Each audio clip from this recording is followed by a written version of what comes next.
Bismillahirrahmanirrahim. Assalamualaikum warahmatullahi wabarakatuh. Yang terhormat Bapak dan Ibu rekan dari guru-guru SMA 27 Bandung. Puji syukur mari kita panjatkan kepada Allah. Alhamdulillah pada hari ini kita bisa bersilaturahmi dalam pertemuan secara virtual dalam kegiatan diseminasi materi budaya positif yang dilaksanakan oleh Bapak Ibu Guru Penggerak SMA 27 Bandung. Alhamdulillah untuk kesempatan tahun ini ada 5 CGP dari SMA 27 Bandung. Silakan materi akan disampaikan oleh Ibu Gustin. Kemudian lanjut ke Ibu Winda. Berikutnya Bapak Dedi. Terima kasih banyak kepada Pak Yana yang telah memulai dalam pertemuan kali ini. Sebelumnya saya mengucapkan banyak-banyak terima kasih kepada Bapak Ibu Guru yang telah bersedia untuk hadir dalam pertemuan kali ini. Luar biasa, sangat-sangat luar biasa. Di sini saya bukan mengajari atau yang lebih tinggi secara ilmuwan atau seperti apa. Di sini kita hanya saling sharing mengenai apa sih tentang budaya positif, lalu apa yang didapatkan dari modul 1 dalam guru penggerak ini. Yang pertama, dalam slide yang pertama kami akan menjelaskan apa sih tentang budaya positif. Jadi kalau budaya positif itu berkaitan dengan nilai, keyakinan, kebiasaan di sekolah yang berpihak tentunya kepada murid. Nah, salah satunya bagaimana menciptakan budaya positif.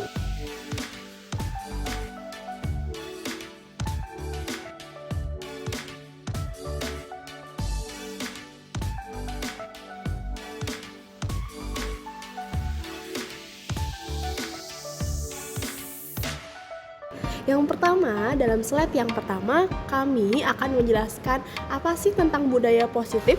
Jadi kalau budaya positif itu berkaitan dengan nilai, keyakinan, kebiasaan di sekolah yang berpihak tentunya kepada murid. Nah, salah satunya bagaimana menciptakan budaya positif dengan membuat keyakinan kelas, di mana setiap tindakan atau perilaku yang dilakukan di dalam kelas dapat menentukan terciptanya budaya positif di sekolah. Nanti budaya positif ini tentunya akan berkelanjutan dengan adanya keyakinan kelas. Jadi ternyata selama ini apa saja yang telah kita lakukan ternyata itu telah mencerminkan yang namanya budaya positif. Contoh, kita setiap pagi ada sapa pagi, lalu ada gerakan senyum, sapa, salam. Itu termasuk sebenarnya salah satu dari contoh implikasi dari budaya positif. Selanjutnya, hal kedua yang kami akan jelaskan mengenai disiplin positif. Apa sih disiplin positif? Kita kenalan dulu. Sebuah bentuk penerapan disiplin tanpa kekerasan, upaya mengkomunikasikan perilaku yang efektif antara orang tua dan anak. Di sini, yang namanya disiplin positif biasanya kalau sebelumnya erat dengan hukuman. Nah, di sini kita mencoba untuk paradigma baru, kalau disiplin belum tentu hukuman, tapi harus menanyakan keyakinan atau komitmen yang telah disepakati yang tadi. Nah, budaya positif ini juga dapat ditumbuhkan melalui yang namanya keteladanan dalam diri peserta didik. Di mana sih bentuk keteladanannya? Keteladanan yang dimaksud harus perlu dipraktikkan atau diaplikasikan dengan baik oleh semua komponen sekolah, baik guru atau tenaga usaha atau komponen-komponen yang lainnya, agar tujuan akan tercapai secara optimal. Nah, ini adalah pentingnya yang namanya keyakinan kelas dan disiplin positif serta budaya positif. Hal yang lainnya yang dapat akhirnya terimplikasikan dengan baik dapat juga berhenti atau tidak berkelanjutan ketika seseorang tidak ada konsistensi dalam menerapkannya. Ketika sudah ada konsistensi, maka semua akan dengan baik. Nah, untuk selanjutnya tentang keyakinan kelas akan disampaikan oleh Bu Winda. Iya, baik, terima kasih kepada Ibu Gustin. Terima kasih sudah memberikan kesempatannya. Saya akan coba menjelaskan mengenai keyakinan kelas. Nah, ini keyakinan kelas itu sama dengan kesepakatan kelas. Nah, biasanya nih untuk keyakinan kelas itu biasanya bapak atau ibu itu pasti yang membuat itu kita gitu ya sebagai guru. Nah sekarang itu sebenarnya berbeda. Untuk keyakinan kelas atau kesepakatan kelas itu harus dikembalikan lagi kepada siswa. Jadi siswa yang membuat keyakinan kelas tersebut. Nah apabila siswa tersebut melanggar keyakinan tersebut, nanti mungkin ada sanksi-sanksi dari hasil keyakinan kelas tersebut. Jadi untuk keyakinan kelas itu disepakati oleh bersama dan ujungnya berpihak kepada murid. Kemudian untuk slide selanjutnya, saya akan coba menjelaskan mengenai kebutuhan dasar manusia. Nah, untuk kebutuhan dasar manusia ini terdiri dari 5. Yang pertama adalah kebutuhan untuk bertahan hidup. Nah, di mana siswa tersebut dia harus bertahan hidup atau mencari aman di sekolah, mencari kesehatan, kenyamanan di sekolah. Nah, itu adalah salah satu dari kebutuhan yang pertama, yaitu kebutuhan untuk bertahan hidup. Jadi di mana peserta didik kita di sekolah itu pasti membutuhkan kenyamanan, kemudian kebahagiaan. Nah, itu adalah salah satu bentuk dari kebutuhan yang pertama.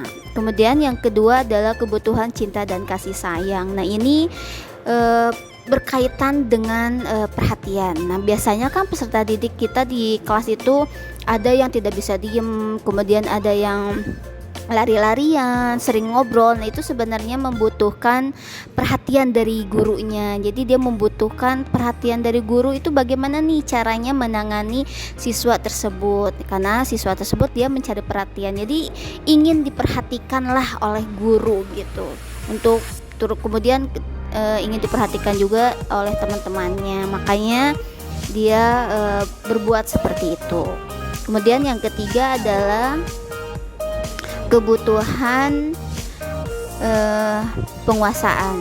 Nah, di mana kebutuhan penguasaan ini maksudnya adalah kemampuan peserta didik ini ingin diakui. Ini kadang kan di kelas itu ada nih peserta didik yang dia sudah mampu, sudah pintar, tapi dia kurang percaya diri atau malu untuk mengungkapkan hasil kemampuannya. Nah, bagaimana nih cara kita untuk agar bisa peserta didik tersebut itu bisa menunjukkan kemampuannya. Jadi agar peserta didik ini bisa percaya diri, tidak malu lagi untuk menunjukkan kemampuannya. Atau juga mungkin di kelas itu ada peserta didik yang ingin menunjukkan kemampuan lebih atau mengenai kekuatannya terhadap teman-temannya, mungkin dengan cara mengajak berkelahi atau apa. Nah, itu adalah salah satu kebutuhan mengenai penguasaan. Kemudian yang keempat adalah kebutuhan mengenai kebebasan. Nah, kebebasan itu kita kembalikan lagi kepada peserta didik, di mana peserta didik ini membutuhkan kebebasan di kelas. Misalkan dengan peraturan di kelas tidak boleh begini, tidak boleh begini, mungkin itu salah satu bentuk pengekangan buat peserta didik. Nah, kita membutuhkan bagaimana nih caranya di kelas itu biar membuat senang gitu ya, membuat kebebasan bagi anak-anak. Dengan salah satu contohnya misalkan karena saya mengajar geografi, materi mengenai desa. Nah, desa itu kan biasanya disampaikan oleh guru. Desa itu seperti ini. Nah, kita kembalikan lagi kepada siswa untuk mencari atau mengeksplor mengenai desa. Yuk kita cari desa di seluruh Indonesia, ambillah salah satu, kemudian kalian mengeksplorlah mengenai desa tersebut. Nah, itu adalah salah satu bentuk dari kebutuhan kebebasan. Jadi kita membebaskan anak untuk mengeksplor, menggali kompetensinya. Itu adalah kebutuhan kebebasan. Kemudian yang terakhir adalah kebutuhan kesenangan. Nah, ini kesenangan ini dikembalikan lagi kepada peserta didik. Kita juga harus merefleksi nih, apakah kita mengajar setiap hari ini membuat anak-anak senang di kelas atau malah membuat anak-anak malah suntuk. Nah, itu akhirnya dikembalikan lagi kepada kita, bagaimana caranya agar peserta didik di kelas itu menjadi senang, menjadi bahagia untuk mengikuti pelajaran kita. Mungkin itu saja yang bisa saya sampaikan. Saya akan kembalikan lagi untuk materi yang berikutnya akan disampaikan oleh Pak Dedi mengenai posisi kontrol dan segitiga restitusi. Baik, terima kasih Bu Winda yang sudah menjelaskan kebutuhan dasar ya tadi dari seseorang, dari murid atau siapapun kita memerlukan kebutuhan dasar tersebut. Nah, kita lanjutkan tentang posisi kontrol. Baik, untuk posisi kontrol ini ada 5 posisi kontrol yang mengacu kepada buku Restriction School Discipline oleh Diane Gossen yang mengemukakan bahwa guru perlu meninjau kembali penerapan disiplin di dalam ruang-ruang kelas kita selama ini. Apakah telah efektif? Apakah berpusat memerdekakan dan memandirikan murid? Kemudian bagaimana dan mengapa melalui serangkaian riset dan standar pada teori kontrol. Dr. William Glasser berkesimpulan bahwa ada 5 posisi kontrol yang diterapkan oleh seorang guru, orang tua ataupun atasan dalam melakukan kontrol. Nah, kelima posisi kontrol tersebut adalah penghukum, pembuat orang merasa bersalah, teman, monitor atau pemantau, dan manajer. Mari kita lihat dari kelima posisi kontrol ini. Baik, yang pertama adalah penghukum. Untuk penghukum ini, seseorang penghukum bisa menggunakan hukuman fisik ataupun verbal. Orang-orang yang menjalankan posisi penghukum senantiasa mengatakan bahwa sekolah memerlukan sistem atau alat yang dapat lebih menekan murid-murid lebih dalam lagi. Guru-guru yang menerapkan posisi penghukum itu biasanya akan berkata, patuhi aturan saya, atau awas. Atau kalimat lain misalkan, kamu selalu saja salah, atau pasti selalu yang terakhir selesai. Nah, guru seperti ini senantiasa percaya hanya ada satu cara agar pembelajaran bisa berhasil, yaitu cara dia sendiri. Kemudian posisi kontrol yang kedua adalah pembuat orang merasa bersalah. Pada posisi ini biasanya guru akan bersuara lebih lembut dan membuat orang merasa bersalah. Kemudian dia menggunakan keheningan yang membuat orang lain merasa tidak nyaman, bersalah atau rendah diri. Kata-kata yang keluar dengan lembut akan seperti ini. Misalnya, ibu sangat kecewa sekali dengan kamu. Berapa kali bapak harus memberitahu kamu ya? Gimana coba kalau orang tua kamu tahu kamu berbuat begini? Nah, di posisi ini murid akan memiliki penilaian diri yang buruk tentang diri mereka. Murid merasa tidak berharga dan telah mengecewakan orang-orang yang disayanginya. Lalu kemudian posisi kontrol berikutnya adalah teman. Guru pada posisi ini tidak akan menyakiti murid, namun akan tetap berupaya mengontrol murid melalui persuasi. Posisi teman pada guru bisa negatif ataupun positif. Positif di sini berupa hubungan baik yang terjalin antara guru dan murid. Guru di posisi teman menggunakan hubungan baik dan humor untuk mempengaruhi seseorang. Mereka akan berkata, ayo bantulah demi Bapak ya. Atau kata lain misalkan, ayo ingat tidak bantuan Bapak selama ini. Atau misalkan, ya sudah kali ini tidak apa-apa, nanti Ibu bantu bereskan.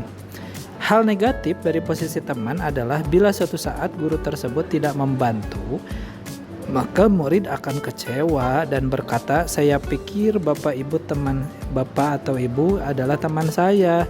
Nah, murid merasa dikecewakan dan tidak mau lagi berusaha. Hal lain yang mungkin timbul adalah murid hanya akan bertindak untuk guru tertentu saja dan tidak untuk guru lainnya. Murid akan tergantung pada guru tersebut.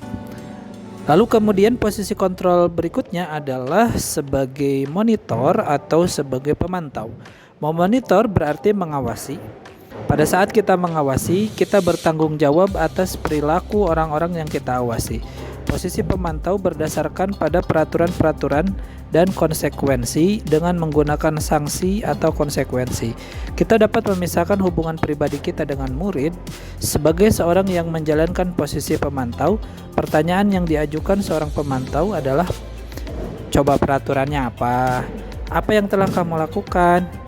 Sanksi atau konsekuensi apa? Seorang pemantau sangat mengandalkan perhitungan, catatan, data yang dapat digunakan sebagai bukti atas perilaku seseorang.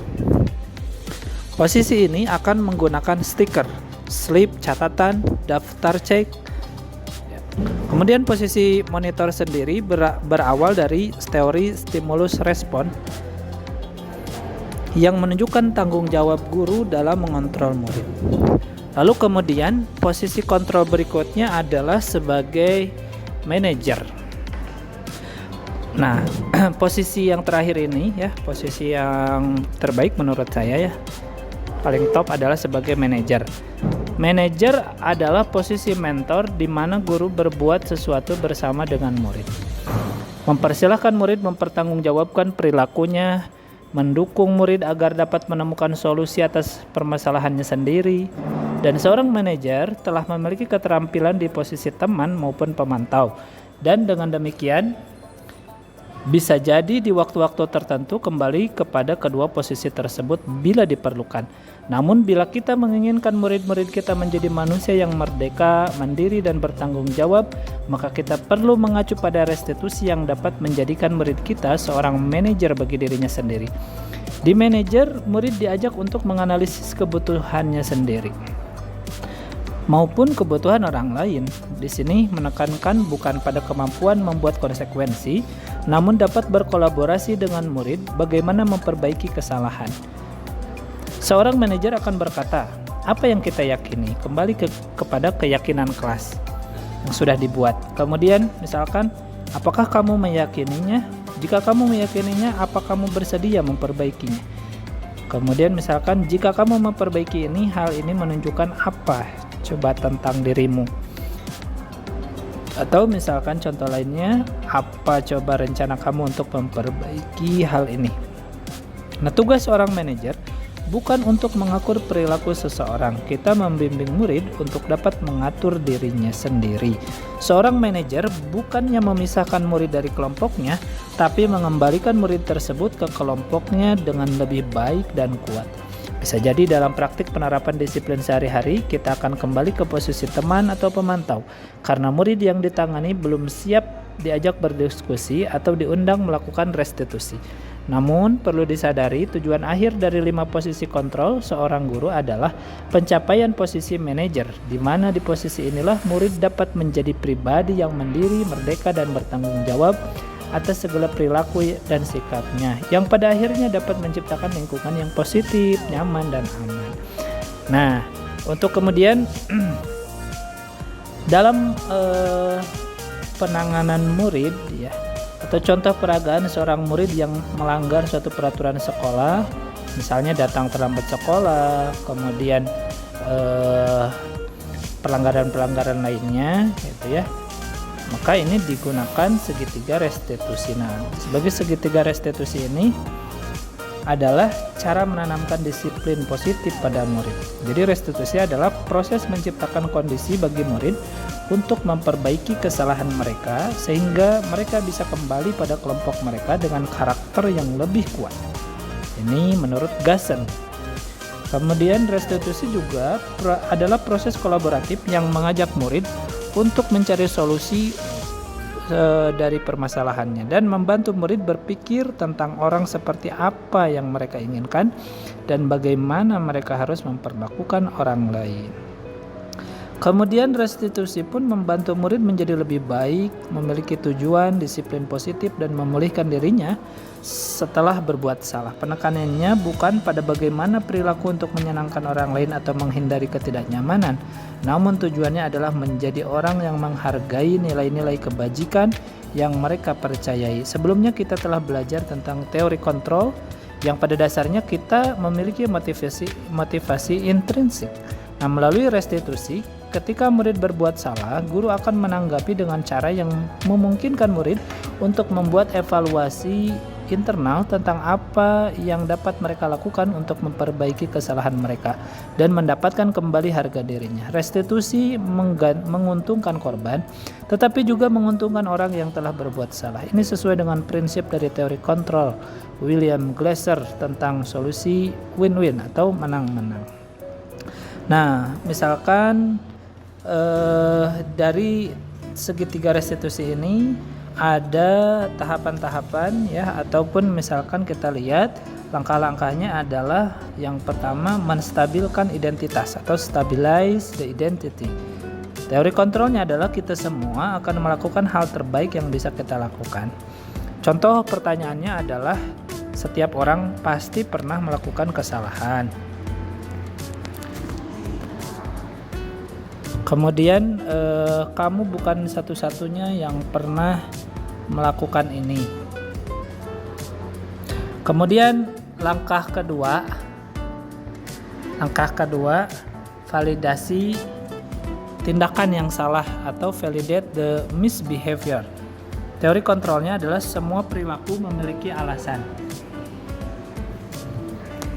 Kemudian yang ketiga, menanyakan keyakinan atau seek the belief. Teori kontrolnya adalah kita semua memiliki motivasi internal. Nah, contoh pertanyaan-pertanyaannya, kalau tadi menstabilkan identitas sudah, kemudian validasi tindakan yang salah, misalkan kamu tentu punya alasan mengapa melakukan itu. Kemudian adakah cara yang lebih efektif untuk mendapatkan apa yang kamu butuhkan? Kemudian yang ketiga adalah menanyakan keyakinan atau seek the belief. Kita semua memiliki motivasi internal. Contoh pertanyaannya adalah keyakinan kelas apa yang telah kita sepakati, atau kamu ingin menjadi orang yang seperti apa. Nah, itulah teori kontrol dan segitiga restitusi. Selanjutnya kami kembalikan kepada Pak Yana untuk memberikan kesimpulan. Silahkan, terima kasih.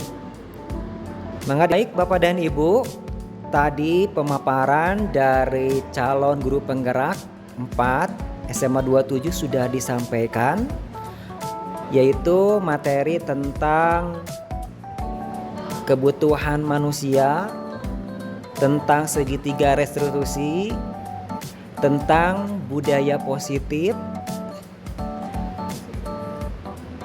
posisi kontrol dan sebagainya. Mudah-mudahan ini sedikit memberikan gambaran kepada Bapak Ibu tentang pelaksanaan pengembangan budaya positif di sekolah. Mudah-mudahan ini bisa menjadi modal kita bagaimana caranya mengembangkan visi misi kita supaya tercapai bagi warga sekolah. Demikian, terima kasih. Sekian, assalamualaikum warahmatullahi wabarakatuh. Alhamdulillah bagus ya hasilnya, semoga bisa ditingkatkan kembali. Ya, pengen deh tiap bulan ada kayak gini sering-sering ya. Sangat menginspiratif sekali. Bagus Ya. banget ya, bagus. Asal dapat Betul, siraman betul. gitu, kayak menyadarkan diri kita nggak sih? Dan kesimpulannya bahwa segala sesuatu harus dimusyawarahkan Betul. dahulu, baik antar guru maupun dengan siswa, biar terwujudnya apa tadi teh yang 5 pilar teh 5 apa? Kebutuhan apa? 5 kebutuhan Dasar manusia. Diantosnya Zoom selanjutnya. Siap. Yuhu. Jangan bosan-bosan ya kalau Enggak lah. bisa undang kalian lagi di Zoom-nya kita tugas di berikutnya. sawah mana gitu ya, sawah ya Bu ya. Sekali-kali Sawah offline ya, sharingnya offline, ada konsumsi. Nah gitu Ya, mudah-mudahan Doakan ya. bersama, amin. Semoga cepet cair ya. Apa ya kakak? Tuh, gebet-gebet. Terima kasih ya Bapak Kembali ke Ibu. Adi. Waalaikumsalam. Waalaikumsalam, makasih. yang diduga pelaku pun dia melewati proses yang sah untuk terlebih dahulu dibuktikan kesalahannya, lalu apa yang menjadi standar atau ukuran pembuktian tersebut, apa sih yang dianggap sebagai alat bukti yang sah. Jangan-jangan alat bukti yang dipakai ke pengadilan pun diperoleh dengan cara-cara yang tidak benar. Apakah itu menjadi bukti yang sah pada akhirnya untuk digunakan memenjarakan atau membebaskan seseorang, kayak gitu. Kemudian siapa sih yang punya kewenangan untuk menindak, mulai dari menangkap, menahan apabila diperlukan, sampai ke melakukan eksekusi. Itu semua diatur dalam hukum acara, Ibu Bapak. Jadi hukum itu tidak hanya bersifat material saja atau bersifat substansi. Ada pelanggaran, ada ancaman hukuman. Ada pelanggaran, ada ancaman hukuman. Hukum acara berbicara pada apabila terjadi pelanggaran pada faktanya, gitu ya. Bagaimana hukum itu berjalan dan memastikan penegakan hukum itu tidak melanggar hukum, maksudnya gitu. Itu adalah hukum acara. Kenapa penting tadi misalnya ketika memastikan dialog yang disampaikan oleh Ibu Suci dan Pak Asbila gitu ya, bahwa hukum itu Ibu Bapak kurang lebih berkembang dari kesepakatan sebetulnya. Jangankan di tingkat hukum adat atau hukum kebiasaan, hukum negara pun kan itu disepakati di dewan sebetulnya. Mau atau enggak nih kalau misalkan hukum A, hukum B, hukum C misalnya. Ibu bapak mungkin sering dengar sidang parlemen atau sidang DPR yang membahas prolegnas, gitu ya, peraturan undang-undangan. Anggap saja mereka itu adalah representasi kita di tingkat legislatif. Artinya ketika mereka sepakat atau tidak sepakat, itu merepresentasi suara kita untuk menyepakati atau tidak menyepakati suatu aturan, kan gitu. Idealnya seperti itu. Kemudian yang berikutnya adalah memastikan hak para pihak dapat diperoleh sesuai dengan proses hukum yang berlaku atau disepakati yang tadi. Kemudian memastikan para pihak mengetahui, bukan hanya memastikan mereka melewati proses yang benar, tapi mereka mengetahui dan paham sebetulnya hukum acara itu. Mereka itu sudah apa sih ketika saya katakanlah digugat oleh seseorang, apa yang bisa saya lakukan? Gitu. Kemudian apa yang bisa saya gunakan untuk mempertahankan posisi saya? Kemudian apa yang bisa saya gunakan sebagai alat bukti untuk membantah bukti lawan, katakanlah gitu. Itu adalah manfaat kita mengenal proses hukum acara, Bu Bapak. Lingkungan ini sekarang berkembang, Bu Bapak, bukan hanya lingkungan fisik yang ada di sekitar kita, di samping kita, misalnya di sekitar rumah atau di sekolah, tapi juga lingkungan di dunia virtual. Kita melihat fenomena bagaimana munculnya influencer. Orang yang entah dari mana yang belum pernah kita ketemu secara langsung itu bisa mempengaruhi bagaimana siswa-siswa berpakaian, bagaimana mahasiswa-mahasiswa itu bergaya bicara, bagaimana mahasiswa-mahasiswa itu bersikap atau siswa itu bertingkah. Orangnya nggak pernah kita ketemu sama sekali, tahu kita aja nggak mungkin. Ya, dengan orang yang memiliki jutaan subscriber itu dibayangkan dari Bapak bagaimana sekali dia bertindak atau